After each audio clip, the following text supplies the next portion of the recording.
Au verset 10. Car ils attendaient la cité qui a de solides fondements. Celle dont Dieu est l'architecte et le constructeur. Alléluia. Amen. C'est la même cité là. Abraham l'a vu. Abraham a habité dans le temple. Tellement le désir d'habiter dans cette cité était ardent en lui. Et aussi Isaac, et Jacob, et tous les saints de la Sainte. Ceux qui ont marché dans la foi. Nous louons Dieu. La Bible dit au verset 15. S'ils avaient eu en vue la cité d'où ils étaient sortis, ils auraient eu le temps d'y retourner. Où voulez-vous qu'on retourne? Non, la cité que nous attendons est devant nous. Nous allons de l'avant. Nous ne voulons pas faire marche arrière. Non. Quiconque met la main à la charrue et regarde en arrière, il n'est pas digne d'être disciple. Avez-vous vu ça, frère? Oublions ce qui est en arrière. Nous sommes sortis de Babylone. Nous sommes sortis des lieux. Nous sommes séparés des amis. Tout ça à cause de l'excellence de la révélation. Des promesses qu'il nous a faites. Quelle espérance vivante. Quel avenir radieux. Nous regardons qu'à nous. Nous l'aimons sans le voir encore.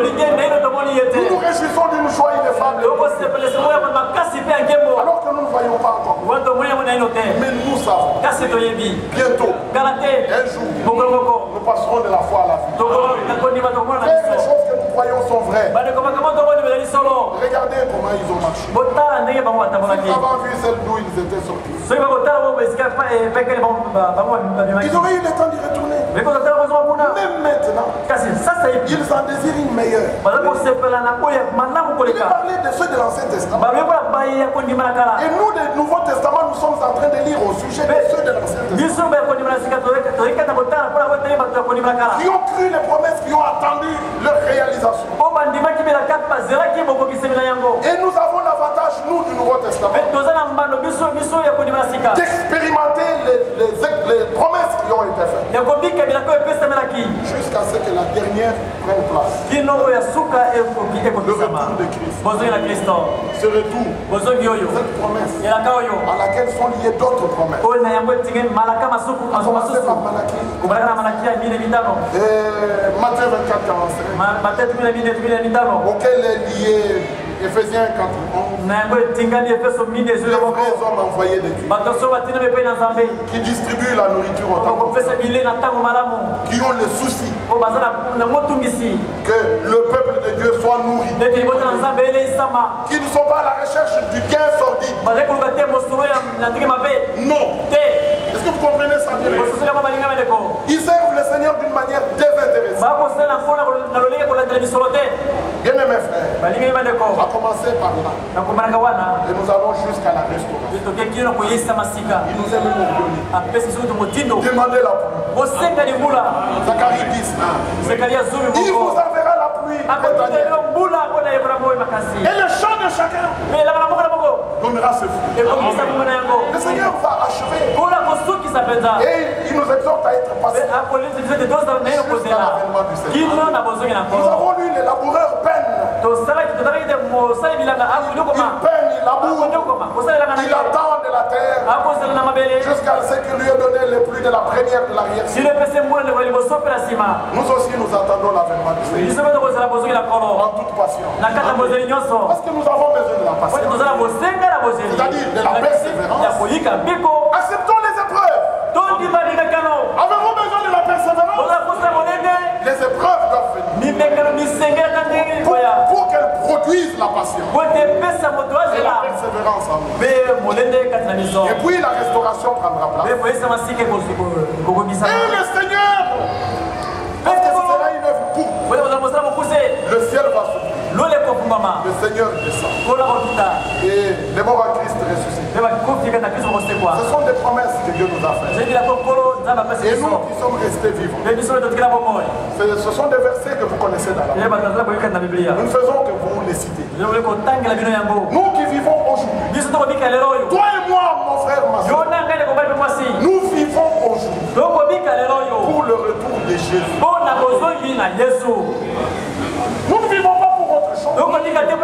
Nous vivons pour le retour de Jésus. À l'exemple des noms, nous marchons avec Jésus. Nous marchons avec Dieu. Tous les jours de notre vie. Lié à lui. Lié à son alliance. Lui à nous, nous à lui. Sa parole est devenue tout pour nous. Il est devenu tout pour nous. Et Enoch marchait avec lui. Un jour, on ne le trouva plus. Dieu l'avait pris. Les morts en Christ ressuscitent très bien. Pour prendre leur corps de résurrection. Et nous changer. Ensemble avec eux. Et nous serons à la rencontre du Seigneur. Ces choses sont vraies. La Jérusalem céleste, elle existe. Nous franchirons le port de la salle de noces. Nous nous asseyerons à la table. Nous verrons Abraham, Isaac, Jacob. Tous les prophètes, tous les apôtres. Y compris tous les saints que nous connaissons à ce temps. Ils ne sont plus avec nous. On cite les noms, on a oublié d'autres. Dieu est fidèle. Il ne pourra jamais se renier. Il nous a élus. Il nous aime. Il nous a révélé tout son plan. Tout son conseil nous a été publié. Nous l'aimons. Et nous aimons ses commandements. Pourquoi? Il nous a engendré à la vie nouvelle. Nous, les commandements ne sont pas bénis. Que son nom soit béni. Et nous sommes conscients que nous sommes étrangers. Nous n'avons pas vu la cité d'où nous sommes sortis. Et même nous avons déjà oublié 18e rue numéro 12. Est-ce que vous comprenez ça, frère? Et l'écriture.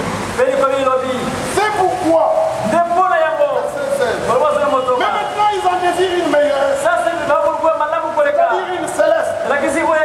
C'est pourquoi Dieu n'a pas honte d'être appelé leur Dieu. Amen. Dieu nous conduit dans ses voies. Quelle a été ta prière? Si ta prière a été parce que tu m'appelles par mon nom et que j'ai trouvé grâce à toi, fais-moi donc connaître tes voies. Alors n'hésite pas pour marcher avec lui dans ses voies. Le bout du chemin, c'est le repos éternel. Mais déjà nous qui l'avons cru, nous sommes entrés dans son repos. Quelle paix, quelle consolation. Maintenant ils ont décidé une meilleure. C'est-à-dire une céleste. Cette cité-là. C'est pourquoi Dieu n'a pas honte d'être appelé leur Dieu. Car il leur a préparé une cité. Gloire soit rendue à notre Dieu. Au verset 39, nous sommes dans Hébreu 11. Tout cela, à la foi desquels il a été rendu témoignage. Comment obtenir ce qui leur était promis? Pourquoi non? Verset 40. Dieu, ayant en vue quelque chose de meilleur pour nous. Voyez-vous la position particulière que nous occupons? Dieu ayant en vue quelque chose de meilleur pour nous, afin qu'il ne parvienne pas sans nous à la perfection. Bientôt nous parviendrons à la perfection. Mais déjà, par une seule offrande, il nous a amené à la perfection pour toujours. Alors nous prêchons ce mystère. parmi les parfaits. Et nous attendons de tout cœur. Que le Seigneur accomplisse toutes choses. Il va achever son œuvre. Dieu était lui-même en Christ. Et il continue le monde avec nous. En imputant aux hommes leurs enfants. Le seul lieu d'adoration auquel Dieu a pourvu. C'est en Jésus-Christ. Le noyau du message de l'évangile éternel. Le noyau c'est Christ crucifié et ressuscité de mort. Dans sa résurrection, nous avons la garantie de tout. Nouvelle naissance, transmutation, résurrection, enlèvement. Gloire soit rendue à Dieu. Aussi vrai que Christ est mort, il est ressuscité. Il est monté dans la gloire. Croyez-le. Nous aussi. Mais maintenant il nous est prêché comme crucifié, afin que chacun de nous meure à lui-même. Et de cette manière il faut engendrer la nouvelle vie. Il n'y a pas de nouvelle naissance sans mort du vieillard. Le train qui est tombé en terre doit mourir. C'est de ça qu'il s'agit maintenant. Christ a donné sa vie à la croix. La rédemption est une rédemption éternelle. Le prix entier a été payé. Nous sommes un peuple libre. Nous ne pouvons plus être esclaves de qui que ce soit. Je ne suis pas votre esclave. Vous n'êtes pas mon esclave. Mais nous sommes devenus esclaves de la justice. Nous sommes mon Seigneur. Pour la vie et pour la mort. Nous vivons. Nous sommes à lui. Que son nom soit glorifié. L'œuvre de Golgotha est une œuvre définie. Achevée. Si tu as reçu le pardon, moi aussi, en croyant que tu as pardonné tes péchés, moi aussi, tu t'as délivré du péché. Et tu es capable de vivre comme il a vécu. Le combat, c'est à cause de cette chair. Mais dans notre homme intérieur, ce qu'il veut, c'est ce que nous voulons. C'est pour ça que nous marchons comme des vainqueurs. Et la victoire du triomphe, c'est la foi. Alors le Seigneur dit, crois seulement. Tout est possible à celui qui croit. Le Seigneur est très bien. Christ a tout accompli. Il a payé le prix en âme. Il ne reste plus mon frère, ma frère. La croix, accepter, prendre, expérimenter le remercier. La fin de toutes choses est proche. Il s'agit d'être prudent.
Alors là, le Seigneur dit, aujourd'hui, le loyo sera avec moi dans le paradis. Le paradis appelé le Saint d'Abraham,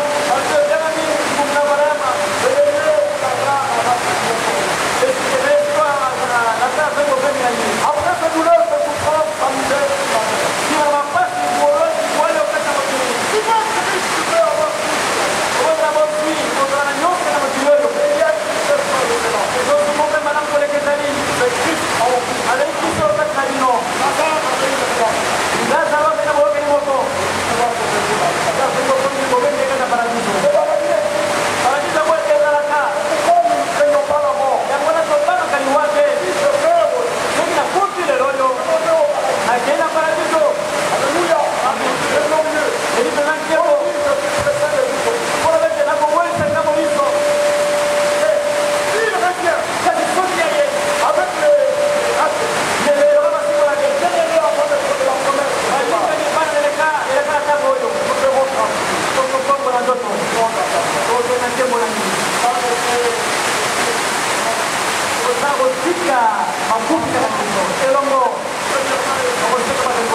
Il y a des gens qui ne passent pas de la puissance de Dieu.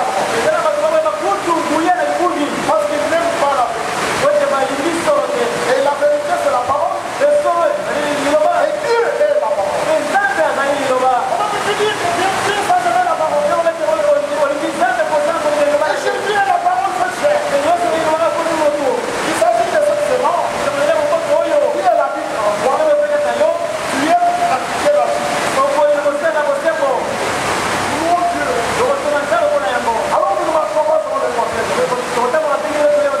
Nous nous arrêtons pas sur la voie des pécheurs. Nous ne voulons pas nous asseoir dans la compagnie de mon père. Les moqueurs se moquent des promesses. Et même quand ils se moquent pas, leur vie c'est une moquerie ouverte. Allez voir du retour du Seigneur. Il faut que notre vie soit digne de l'évangile. Le premier week-end passé, la question a été posée par les gens. Chacun va poser cette question. Qu'est-ce que suis-je la création?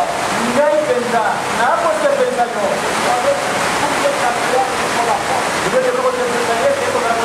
C'est la foi par l'obéissance à Dieu. Voyons-nous la faire. Et l'apôtre amener les élus d'application à l'obéissance de la foi. La foi sans deux éléments. Un arbre qui ne produit pas son fruit. Le Seigneur te conduit sur cette place. Il dira, ok, cet arbre qui n'occupe, je vais dire mal le pas. Alors, il n'en est pas ainsi de naissance. Ils sont comme la balle.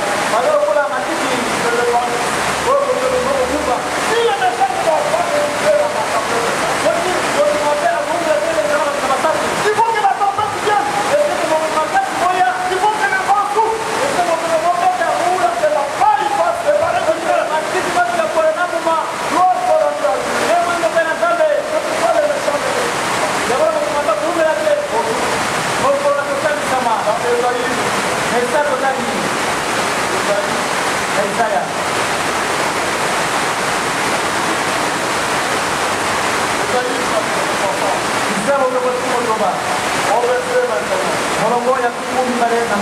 Il n'y aura plus de Égypte parmi ton peuple. Ils posséderont toujours le pays. Écoutez, c'est le végétal que j'ai planté. L'œuvre de mes mains pour servir à ma gloire.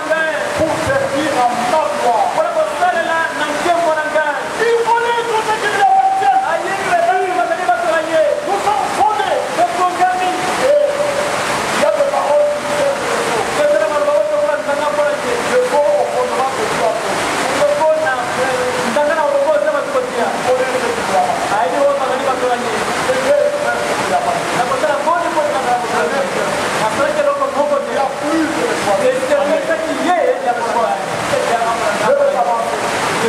fondement de Dieu.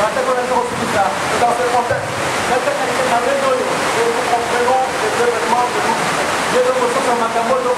La terre est ébranlée. Tremblement de terre. Jusqu'au tremblement de la mer. La terre est secouée sur ce continent. Le volcan s'est réveillé.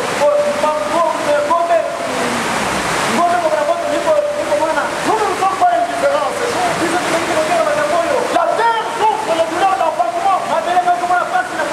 La création. Et comme je disais ça, mais il y a aussi la femme enceinte.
remercions pour ces moments passés ensemble. Nous savons que tout vient de toi. Sans toi, nous ne pouvons rien faire. Mais avec toi, nous savons que nous avons celui qui fait tout à merveille. Puisque nous accorder de nous confier en toi. Nous te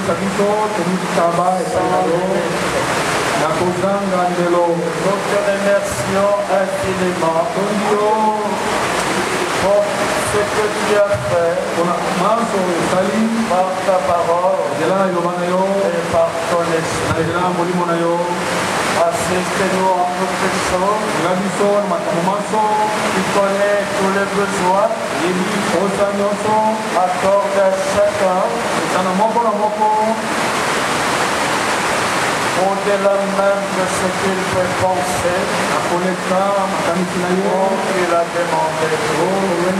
Que tout soit pour ta gloire. Dans le saint nom de Jésus, nous avons ainsi prié. Amen. Amen. Vous pouvez vous asseoir.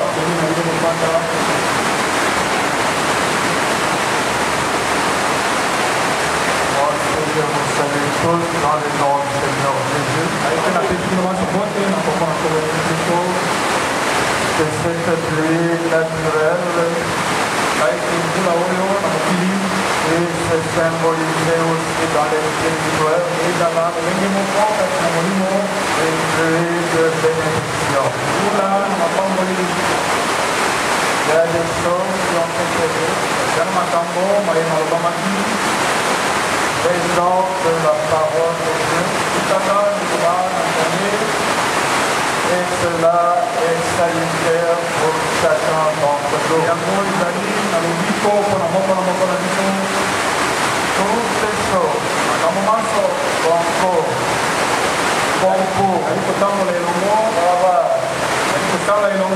le bien de ceux qui aiment Dieu.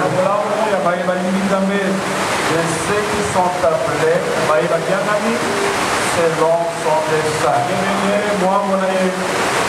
Ce passage est bien connu de Romains chapitre 8.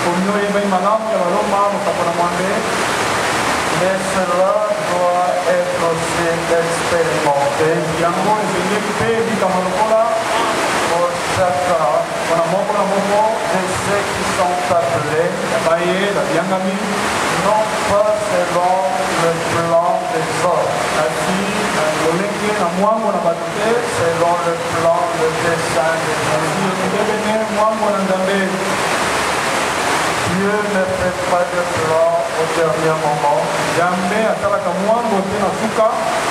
Il avait connu toutes les choses avant même qu'il ait créé les cieux et la terre. Tout doit suivre son plan. Et son plan a eu un commencement et aura aussi un achèvement. En n'importe quel moment nous pouvons nous trouver, il est bien de se trouver dans les voies de Dieu. Dans Isaïe 53, il est écrit que les voies de Dieu ne sont pas nos voies.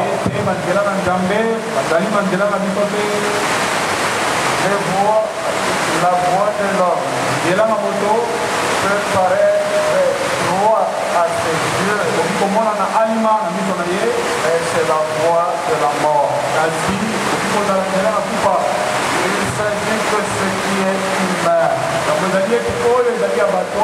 puisse être mis de côté, afin que ce qui est divin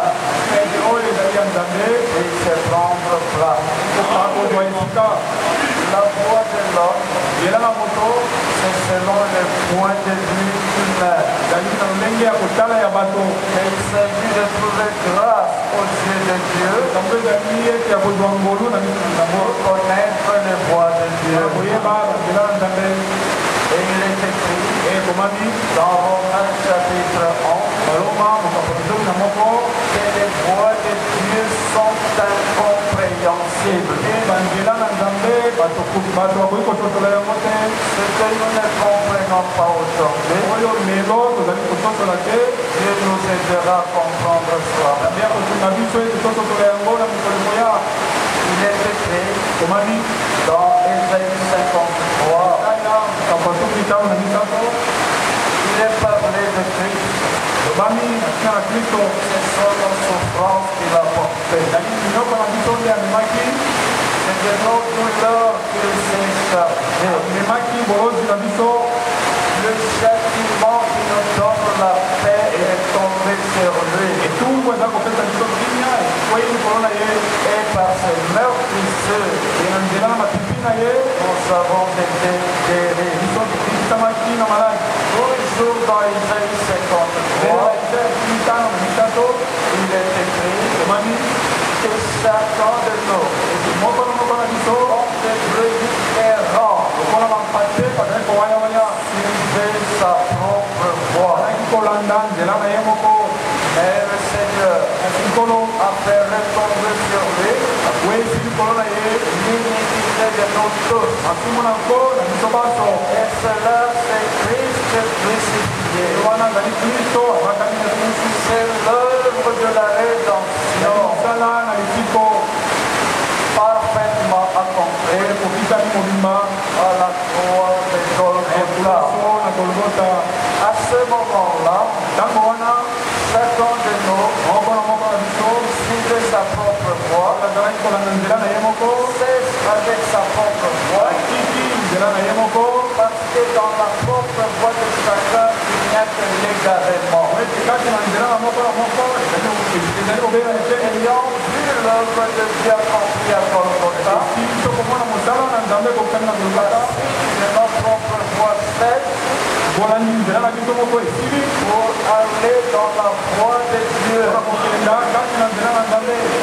Et dans la voie de Dieu, il ne s'agit pas que ce soit nous-mêmes qui puissions nous conduire, ni nos parents, ni nos amis. Mais à partir de là, il s'agit de l'amitié avec Dieu. Et l'amitié avec Dieu est plus important que tous les amis du monde. Les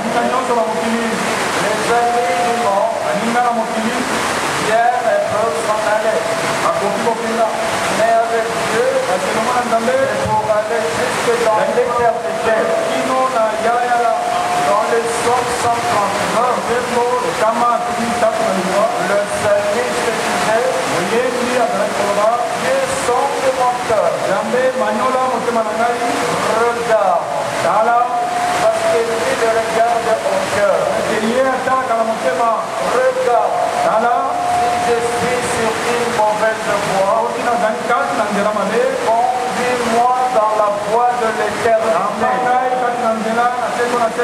Et dans la voie de Dieu, c'est Dieu par son esprit qui conduit. Ayant vu Golgotha, on a vu dans Christ crucifié ce que Dieu en Christ a fait pour chacun d'entre nous. Il s'agit de cela. Remercier Dieu pour ce qu'il a fait pour nous en Christ. Mais ce que Dieu a fait pour nous ne termine pas simplement là. Il faut que Dieu, par le Rédempteur, a fait pour nous quelque chose. Le même Dieu doit faire aussi dans les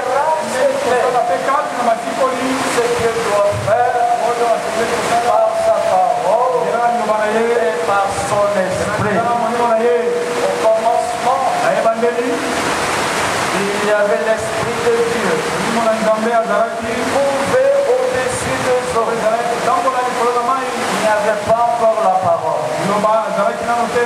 Et Dieu dit, alors ce qu'il a dit pouvait être accompli.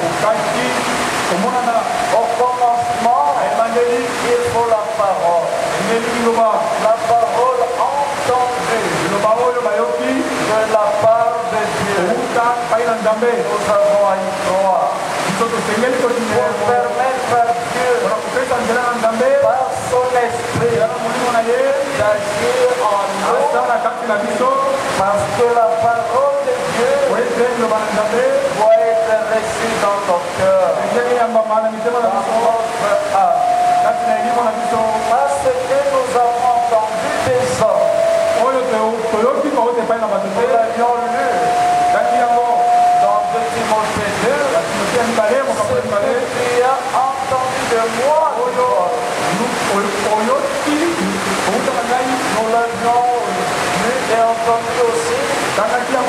Ananias a dit à Saul, appelé Paul, le Dieu de nos pères t'a destiné à connaître sa volonté, à voir le juste et à entendre les paroles de sa bouche.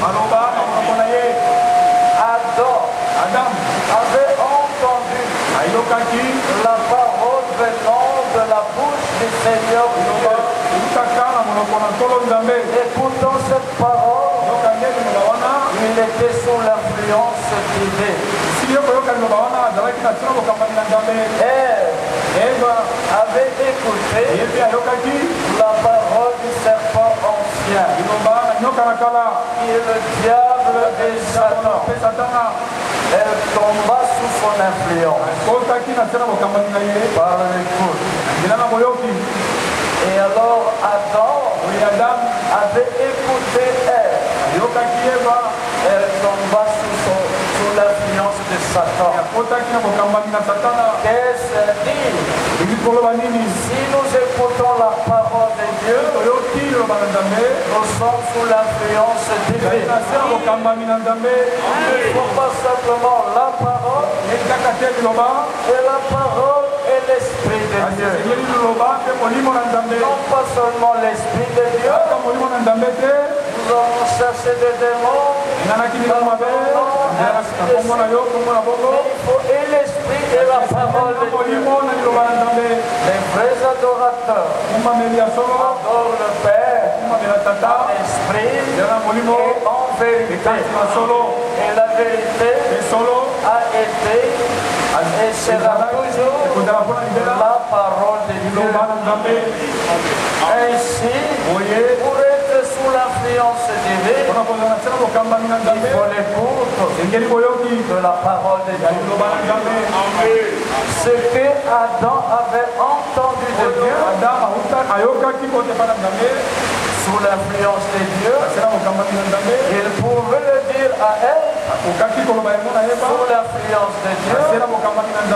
Mais quand Adam a écouté ce que Ève avait dit, venant de l'ennemi, il y a eu une autre influence. Lisez bien Genèse 3.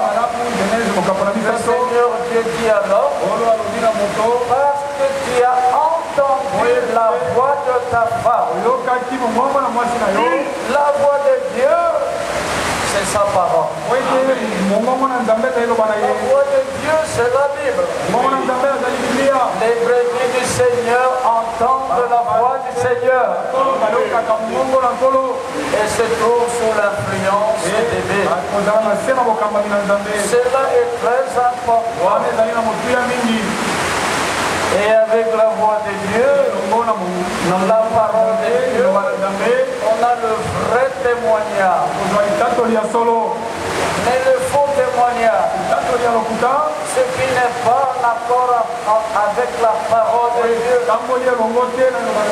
Car quand il est écrit, sortez du milieu de Sortez de Babylone, mon peuple. Séparez-vous et ne touchez à rien d'impur. La parole de Dieu est 7 fois épurée. Il s'agit de ne rien toucher à ce qui n'est pas en accord avec la parole de Dieu. Passons alors à autre chose. Avec Éphésiens 3. D'abord, nous l'avions dit, il s'agit de ce que Dieu en Christ a fait pour chacun d'entre nous. Et il s'agit aussi de ce que Dieu, par son esprit et par sa parole, accomplit en chacun des rachetés. Il s'agit aussi de ce que Dieu accomplit parmi son peuple. Et cela, ce qu'il a commencé, il l'achèvera certainement. Frères et sœurs, nous ne voyons ce que nos yeux voient. Noé était divinement averti des choses qu'on ne voyait pas encore. La pluie, le déluge n'était pas encore là visible. Et par la foi, Noé crut. Même s'il n'avait pas vu. Heureux ceux qui croient sans avoir vu. Mais ce que Noé ne pouvait pas voir, Dieu qui a fait l'œil ne le voyait-il pas? Dans Exode 3, il pouvait dire à Moïse, j'ai vu les souffrances de mon peuple, j'ai même entendu les gémissements que leurs oppresseurs leur font pousser.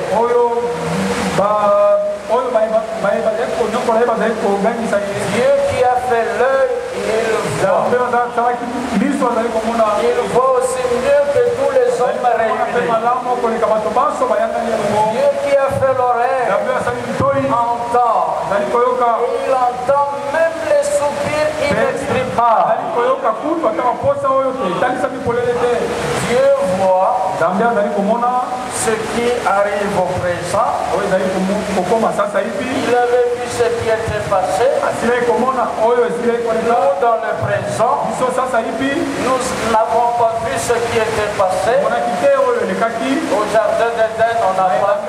Et il y a le témoignage de la parole de Dieu. Nous croyons sans avoir vu. Ce que nous voyons maintenant, Dieu voit cela et mieux que nous. Mais ce qui viendra pour l'Église, nous ne voyons pas. Mais Dieu voit déjà son Église, son tâche, ni rien de semblable. Il connaît ce qui lui appartient. Il voit déjà le but. Et nous voyons par sa parole promis. La véritable foi est entrée dans la parole de la promesse. Alors comme Philippiens 3, Paul dit, oublions ce qui est en arrière. C'est que nous sommes en marche. Corinthiens 5, au verset 7 et 8, nous marchons non pas par la vue, mais par la foi. Alors, il est impossible d'aller en avant en regardant en arrière. Que Dieu ait de chacun à ce que le passé soit maîtrisé. Et Dieu rende capable de regarder vers le but de promesse divine. Que Dieu fasse en chacun ce qui lui est agréable. Que Dieu lui-même donne à chacun d'expérimenter ce qu'il y a dans sa parole. Dieu rend capable chacun de s'éprouver lui-même. Sonde moi, regarde, est-ce que je te suis agréable? Si je ne te suis pas agréable, révèle-moi. Pourquoi je ne te suis pas agréable? Parce qu'il s'agit à la finalité de te trouver prêt. Le Seigneur ne demandera pas la connaissance que tu as, c'est comment? Mais à chacun, Dieu regardera ce qu'il aura fait par sa parole et par son esprit pour que la personne soit rendue prête. Il est écrit, tout ce que nous faisons, toi qui nous donnes la paix, c'est toi qui le fais pour nous. Regardons aussi à ce qu'il a fait pour nous. Regardons à ce qu'il est pour nous. Et nous ne regardons pas dans les miroirs, ne regardons pas aux autres. Regardons nous-mêmes honnêtement. Comment nous sommes devant Dieu. C'est toi qui te regardes. Moi je me regarde. C'est que nous tous nous regardons. Et alors nous voyons la lumière de la parole. Et que nous sommes. Et alors tous nous avons à Dieu. Offre-moi telle chose. Regarde toi-même. Si tu as des critiques en toi, si tu as des calomnies, si tu as des pensées qui ne sont pas bien vis-à-vis des autres, parce que heureux ceux qui ont le cœur pur, car ils verront Dieu. Il s'agit de garder nos cœurs libres de toute amertume, libres de toute envie, jalousie et de tout ce qui n'est pas divin, afin que nous puissions demander à Dieu de mettre des bonnes pensées. La vraie foi est ancrée dans des pensées de paix et d'amour. Non pas penser diriger les uns contre les autres. Il a brisé le mur de la séparation, l'inimitié au jardin d'Éden. Après la chute, l'inimitié n'a pas été mise entre les enfants de Dieu, entre la sémence de la femme et la sémence du serpent ancien, le diable et Satan. Et Dieu donne en ce dernier jour que nous ayons des pensées pures. Qu'importe ce que quelqu'un peut penser de toi, mais demande à Dieu d'avoir des bonnes pensées. Car il est écrit aussi, par tes paroles, tu seras jugé, par tes paroles, tu seras condamné. Et Dieu nous aide. Tous nous avons besoin de Dieu. Les choses sont dures, mais ce sont des épreuves. Il y a eu Abraham, il avait reçu la parole de Dieu. Il y a eu Ève bien avant et Adam bien avant. Adam avait reçu la parole de Dieu. Ève aussi avait eu cette parole. Et il y a eu la tentation. Le tentateur s'était approché. Et il y avait la chute. Le Seigneur Jésus-Christ, le tentateur était venu. Il est écrit. Il est aussi écrit. Après que nous ayons reçu la révélation de la parole dans sa plénitude dans ce temps, c'est l'heure aussi de la tentation. Et pourquoi Cette église est pour être appelée en ce temps de la fin. Pourquoi alors Dieu veut prouver à Satan que cette œuvre ne tombera pas comme la première. C'est Dieu qui veut prouver. Confions-nous en lui. Le Seigneur a dit sans lui, nous ne pouvons rien faire. Je crois ce quelques paroles, bien que la Bible n'a pas été lue, elle a été lue déjà. Mais l'essentiel, reconnaissez les paroles du Seigneur. Croyons seulement le ainsi dit le Seigneur. Et laissons au Seigneur d'accomplir ce qu'il a accompli. Frères et sœurs, pour terminer cela, il y a à courir. Les laboureurs doivent travailler de récolter le fruit. L'athlète n'est pas couronné s'il n'a pas combattu selon les règles. Et voyons-le seulement Corinthiens. Plusieurs courent dans le stade, mais un seul remporte le prix. Et l'exhortation qui est faite, courez de manière à remporter le prix. S'il en est qui peut courir, de manière à ne pas remporter le prix, doit pour de manière à remporter le prix. Alors, comme Paul, Timothée 4, j'ai combattu le bon combat, j'ai achevé la course, j'ai gardé la foi. Désormais, la couronne de justice m'est réservée.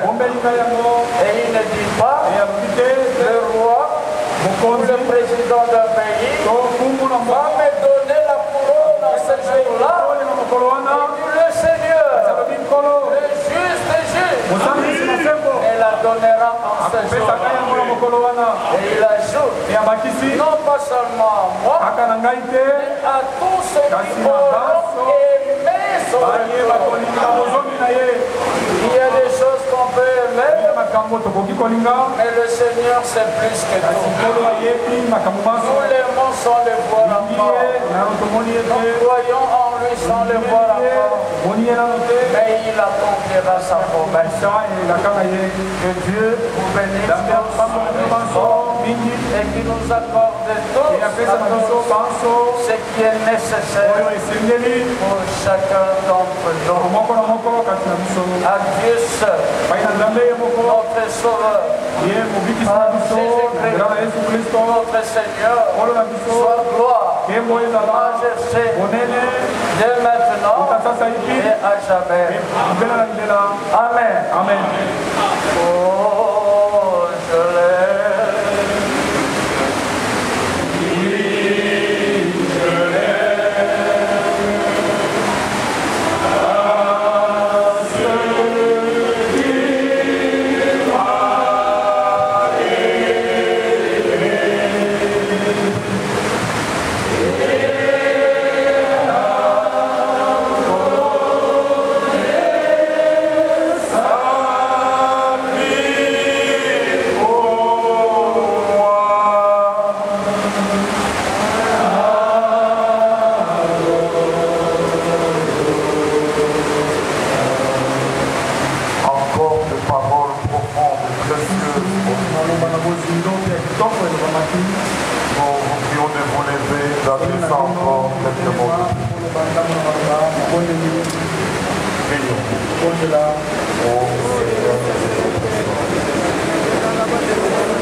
Croyez-vous que Dieu agit encore aujourd'hui? Marie a dit désormais les générations futures. Les générations futures diront de moi, bienheureuse, car le Seigneur a fait pour moi des grandes choses. Nous aussi nous sommes témoins. Même dans les vagues et les tempêtes, qu'est-ce que nous voyons? Le Seigneur qui fraye. Et dans le chemin frayé, il est dit seul les rachetés y marcheront. Amen. Ainsi, bien mes frères, les voies du Seigneur non pas, Dieu a toujours sa manière de faire. Il envoie sa parole. Celui qui croit, Dieu entre en scène. Qu'est-ce qu'il est dit de toi et moi? Comme avec Marie, heureuse celle qui a cru. Elle avait cru quoi? Les choses qui lui ont été dites de la part du Seigneur. Et elle en verra l'accomplissement. C'est la même chose avec nous aujourd'hui. Nous ne nous sommes pas approchés à des paroles d'hommes, à des voix d'hommes, à des programmes d'hommes. Non, c'est Dieu qui a parlé, c'est Dieu qui a conçu d'avance. Et nous sommes rassurés parce que ce sont des choses qu'il avait préparées d'avance afin que nous les expérimentions. Est-ce que vous comprenez? Les expériences sont des décisions divines que lui a décidé pour faire lui-même avec toi. Et nous le voyons. Et nous allons des gloires en gloire. Amen. Que le Seigneur soit loué. Avant de clôturer, nous avons quelques communiqués. Des remerciements de la part de notre sœur Sarah Moussaou. Il remercie le Seigneur pour la réussite, afin qu'elle devienne finaliste du premier cycle l'année académique qui commence. Que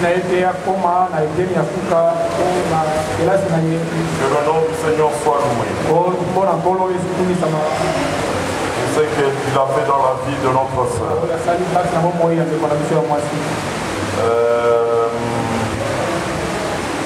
Il y a une sœur qui avait oublié un sachet. Non, j'ai dit une sœur, non. Quelqu'un avait oublié un sachet lors de la réunion de dimanche. Bon, là, c'est Frère Kali qui tient le sachet pour contacter le frère. Il y a des salutations. Notre frère Jean-Pierre qui nous envoie des salutations à tous les saints depuis Chikapa. Pour nous, c'est une bonne nouvelle parce qu'il est allé par route. Et ça montre que Dieu l'a gardé.